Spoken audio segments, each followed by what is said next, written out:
quarta-feira, nossa aulinha de ciências. Semana passada, falamos sobre os elementos que compõem o ambiente: água, ar. Hoje, nós vamos falar do solo. Como percebemos o solo, de que o solo é feito, qual a importância deles para os seres vivos e a utilidade dele para os seres humanos. O solo é um corpo de material que recobre a superfície terrestre imersa entre a litosfera e a atmosfera. Para um agrônomo, solo é a camada na qual pode se desenvolver a vida vegetal. Para o engenheiro civil, sob o ponto de vista de mecânica dos solos, solo é o corpo passível para ser escavado, sendo utilizado dessa forma como suporte para construções ou material de construção. Solo é a camada mais superficial da crosta. É composto por sais minerais, seres vivos e rochas em decomposição. Existem muitas variações de terreno a terreno dos elementos de um solo, mas basicamente figuram-se em 4 camadas principais. A primeira camada é rica em humus, detritos de origem orgânica. Essa camada é chamada de camada fértil. Ela é melhor para o plantio, e é nessa camada que as plantas encontram alguns sais minerais e água para se desenvolver. A outra camada é a camada dos sais minerais. Ela é dividida em 3 partes. A primeira parte é do calcário. A segunda parte é a de argila, formada geralmente por caulinita, caulin e sedimentos de feldspato.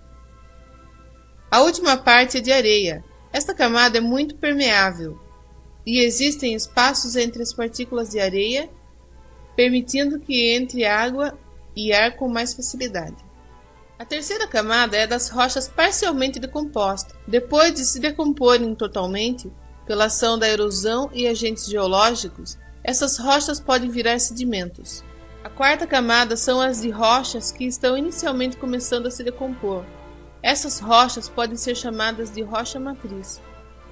Tem diversos tipos de solo. Solos arenosos são aqueles que têm grande parte de suas partículas classificadas na fração areia, formado principalmente por cristais de quartzo e minerais primários. Os solos arenosos têm boa aeração e a capacidade de infiltração de água. Certas plantas e micro-organismos podem viver com mais dificuldade devido à pouca capacidade de retenção de água. Solos argilosos são aqueles que têm grande parte de suas partículas classificadas na fração argila. Não são tão arejados, mas armazenam mais água quando bem estruturados. O latossolo é granular e coloração avermelhada a vermelho escuro. São solos sazonais típicos da região de clima tropical úmido e semiúmido, como o Brasil e a África Central. Sua coloração pode ser avermelhada, alaranjada ou amarelada. São profundos, bastante porosos e bem interperizados. Os solos lixiviados são aqueles que a grande quantidade de chuva carrega seus nutrientes, tornando o solo pobre de potássio e nitrogênio. Solos áridos são aqueles que, pela ausência da chuva, não desenvolvem o seu solo. Solos de montanhas são aqueles que o solo é jovem. Solos orgânicos são compostos de materiais orgânicos, como restos de organismos mortos em decomposição, além de areia e da argila. Este solo é o que mais favorece o desenvolvimento da vida das plantas. Porém, solos orgânicos tropicais, como o do Brasil, por exemplo, possuem baixa fertilidade. Humus é o resíduo ou composto solúvel originado pela biodegradação da matéria orgânica, que torna disponível para as plantas nutrientes minerais e gasosos como o nitrogênio.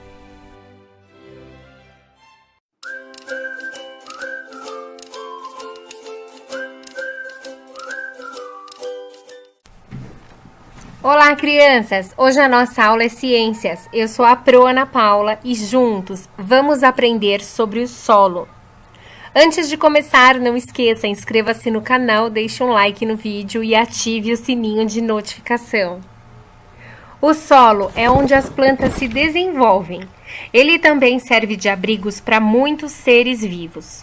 O processo de formação do solo ocorre pelo desgaste das rochas. Então, com a ação do tempo, que são as chuvas, o vento, as mudanças de temperatura, as rochas começam a se quebrar, ou seja, elas começam a se fragmentar. Então, pequenas plantas se desenvolvem no local, quebrando a rocha em pedacinhos ainda menores. Restos de plantas e animais misturam-se a esses pedacinhos de rochas, formando o solo. O solo é formado por água, ar, uma parte orgânica, que são os restos de animais em decomposição e de plantas, e uma parte mineral, que são os fragmentos das rochas. Existem vários tipos de rochas, por isso podem formar fragmentos de diferentes tipos e tamanhos de solo. De acordo com a sua composição, o solo pode ser classificado como arenoso. Ele tem areia como principal componente. É um solo seco, pois a areia é formada por fragmentos de rochas grandes, o que possibilita que a água passe com facilidade entre eles. Ele é pouco fértil. As plantas que nele nascem apresentam adaptação para aproveitar ao máximo a pouca água que tem lá disponível. O solo também pode ser o argiloso. Ele apresenta como principal componente a argila. É um solo úmido, formado por fragmentos de rochas muito pequenininhos. Ele dificulta a passagem da água entre eles. E o solo também pode ser umífero, rico em matéria orgânica chamada humus.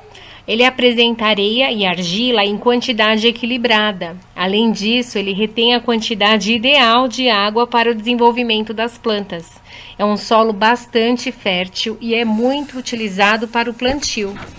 Até agora nós aprendemos como o solo é formado e suas principais características. Agora vamos conhecer o uso do solo. Do solo, nós retiramos quase tudo o que nos sustenta. Ele fornece nutrientes para as plantas que fazem parte da nossa alimentação. Para evitar o empobrecimento do solo e garantir boas condições para o plantio, são necessários alguns cuidados, como a adubação, que é acrescentar nutrientes ao solo, como por exemplo o adubo, que pode ser esterco ou resto de vegetais, ou pode ser também um adubo artificial. Outro cuidado é a aração, feito com enxadas ou arados. Esse processo consiste em mexer o solo para facilitar a retenção da água. Temos a irrigação, que é uma técnica para manter a quantidade ideal de água no solo para desenvolver as plantas. Temos também a drenagem, que é uma técnica usada no solo quando ele está muito úmido, ele controla aquele excesso de água. E a rotação de culturas, que é uma técnica de intercalar diferentes plantações. Por exemplo, um ano eu planto milho, outro ano eu planto soja naquele mesmo solo. Além de fornecer água e suporte para o desenvolvimento das plantas, o solo serve de abrigo para muitos seres vivos. Alguns animais, como o tatu, constrói suas tocas cavando buraco no solo. Outros, como a minhoca, eles vivem enterrados no solo. Os cupins e as formigas constroem galerias no interior do solo. E as bactérias e os fungos realizam a decomposição da matéria orgânica, devolvendo os nutrientes ao solo, que são utilizados pelas plantas para elas crescerem.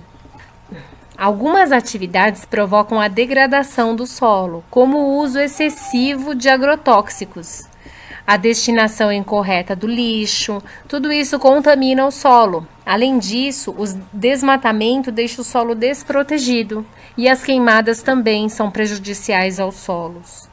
E nas cidades, os solos estão hipermeabilizados pelo concreto, o que impede a infiltração da água nele. Assim, quando chove, as águas é levada aos córregos e rios, faz com que eles transbordem, ocasionando muitas enchentes. Então, para preservar o solo, devemos manter sua cobertura vegetal, separar e destinar corretamente o lixo e dar preferência ao consumo de alimentos sem agrotóxicos. A conservação do solo é essencial para a vida dos seres vivos. Para complementar o que estudamos, peguem o livrinho didático na página 33. Lá temos leituras sobre o assunto solo.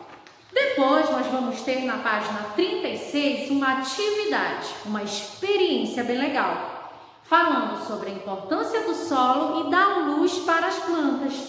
Você vai precisar de um recipiente pequeno e opacos, pode ser lata de metal, de molho de tomate, por exemplo. Grão de feijão, um pouco de terra, água, cartolina, fita adesiva e tesoura. E aqui, crianças, diz como será a metodologia, como você vai realizar essa atividade. Cobrir o fundo dos recipientes com um pouco de terra, molhar a terra e colocar o feijão em cada recipiente. Em um dos recipientes deve ser colocado com fita adesiva, um cone feito de cartolina. A abertura do cone deverá estar na abertura do recipiente, como se o recipiente estivesse de chapeuzinho de festa. Com a tesoura, corte a ponta do cone, que deverá ter uma abertura de 2 centímetros de diâmetro. O outro recipiente deverá ser tampado com a própria tampa ou outro material disponível. Não deve haver entrada de luz nele, então um será aberto e o outro fechado. Número 5. Levar os 2 recipientes para um local que receba a luz solar em algum horário do dia e que seja de fácil acesso. Número 6. Depois de 1 ou 2 semanas, analise os recipientes e anote nos quadros a seguir o que aconteceu com os feijões. Então, primeiro você vai plantar e durante 2 semanas você vai observar para escrever na página seguinte. No recipiente com entrada de luz, você vai escrever o que aconteceu com o seu feijão, a sua plantinha, aonde tinha entrada de luz. E no outro, sem entrada de luz. Então, você vai fazer a observação durante as 2 semanas e escrever aqui. Tudo bem, crianças? Um beijão e até a nossa aula de amanhã. Tchau!